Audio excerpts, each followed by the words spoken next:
So, the Education Secretary Gavin Williamson said he will move heaven and earth to avoid shutting schools again, but did not rule out a rise in COVID-19 infections being caused by children going back to class. Williamson also said he would not exclude classes and assemblies having to take place outside during this academic year amid coronavirus outbreaks in schools. Pupils across England and Wales have begun to return to the classroom this week after the summer holidays, and schools in Northern Ireland have reopened. Joining us now to discuss this is Headmaster Adrian Kneeshaw, who is also the CEO of Carlton Bolling College. Welcome, Adrian. Now, you've faced many challenges, but you have a history of turning around failing schools and turning them into outstanding centres of education. How did you do that? But also, how big of a challenge has COVID been this last year to keep that momentum up and keep the standards going up? Right, first of all, good morning. It is a big challenge. Last year has been a huge challenge with COVID because to raise performance successfully, you need to have an absolute determination to have the highest standards, be an outstanding school, if you like. And you do that through, concentration on behaviour, small class sizes we've done, 16, 18 in a class, reduced bureaucracy in meetings, and instilling students the belief they can be the very best. So you don't have to really hector them to be to study. They want to study because they know what education brings to them.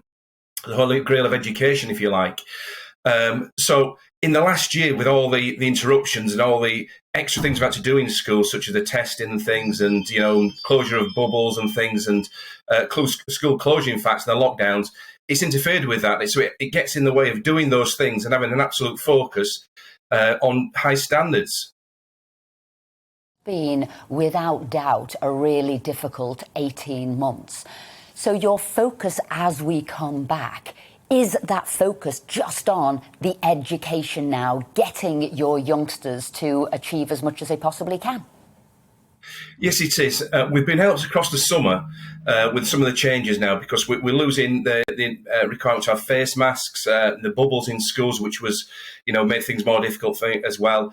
The contact tracing has gone from us as well, and also the relaxation of the rules on self-isolation. So with that gone, we're largely back to normal now, which is really welcome in my opinion. So we can get back to what we're there to do, is to get the best standards and outstanding outcomes in education for our students. Interesting, Adrian. You just said that one of the things that you do in your school is see the importance of smaller class sizes. I think you said at 16 to 18, and that's often something talked about in the private sector. You're doing it in state schools. Is that something more state schools should be looking at? In my opinion, yes, it's one of the central precepts of our improvement strategy for secondary schools. So we've got two. So I'm CEO of a trust, an education trust. We've got 2 secondary schools and we've got 3 primary schools. And in secondary, one of the major precepts of our improvement model is small class sizes, 16 to 18 in a class across all year groups on average in maths and English, 18 in science, and about 20s in other areas. And research suggests that there's an optimal size to classes around that sort of size there. Now, people dispute that and say, well, 30 has no difference there. Well, if you don't adjust your teaching and learning styles to the smaller class sizes there. But you've got to think as well, simplistically, if you were a teacher, would you rather be teaching 16 in a class or 32 in a class, doing the marking, planning, etc., effective differentiation in the classroom to meet their learning needs? So it's obvious, really, that a smaller class size optimises learning. Adrian, as the pupils come back, many people have talked about maybe more behavioural issues that pupils might have, not being sort of in school, maybe being the sole focus of the parents, or not being have to do their work if they don't want to. How are you going to deal with those sort of behavioural issues? Do you see that as an issue? We've had it to some extent after the lockdowns, because students have many months at home and they get used to certain, when having the disciplines we impose upon them in schools. But another thing we've done in the school, we believe strongly in discipline and standards and of behaviour, and we invest heavily again in non-teaching heads of years, not like other schools, or perhaps when I was at school when you had a head of year who was a teacher and 2/3 of the time they're in a classroom. We have them full-time, proactively meeting schools at the student at the school gate and patrolling around the school, dealing with issues as they arrive. So we quickly have got them back into the standards that we expect on the high standards. But we've had those high standards before, so they're used to them. It's that consistency all the time, the high standards we expect of them. And so really to bring them back into what we expect hasn't been too tough a job. I understand other schools have had issues with that, though. There's a campaign I've been running for a while, and we've seen it in the newspaper, and those are pupils not returning to school. They said at the start of September last year, 100,000 pupils were missing. It is this not understanding where pupils are and them just falling out of the system. So are you aware of that? How do you deal with that? How do you make sure all your pupils are in school? Yeah, it is a huge problem nationally. And the danger is because one of our schools, Carlton Bolling, is in an area, one of the few areas in the country of serious organised crime. So the danger there have been taken into the county lines, drug running, the criminal gangs and criminal exploitation. So what we've done across all the lockdowns is we've dedicated staff for safeguarding, director of safeguarding, big safeguarding team. And we've kept in contact with those students and made sure that they are doing what we expect of them, they are doing the work. And equally, when they've come back into school after the lockdowns, we've kept contact with them. So we've minimised any scope for them to be exploited and slip into the negative habits. So in essence, we've kept up the standards we've had when they're in school, out of school and coming back to school. And very largely that's worked and been successful. Because I'm calling for a national register because people don't know where they are. And it's not, they don't have to do it local authorities, and we're missing these children now and not knowing where they are, and it can't be right. Adrian, you do expect high standards in your school, and discipline is an important part of that. And by discipline is about, how you treat each other and how you behave and keeping to some of the rules.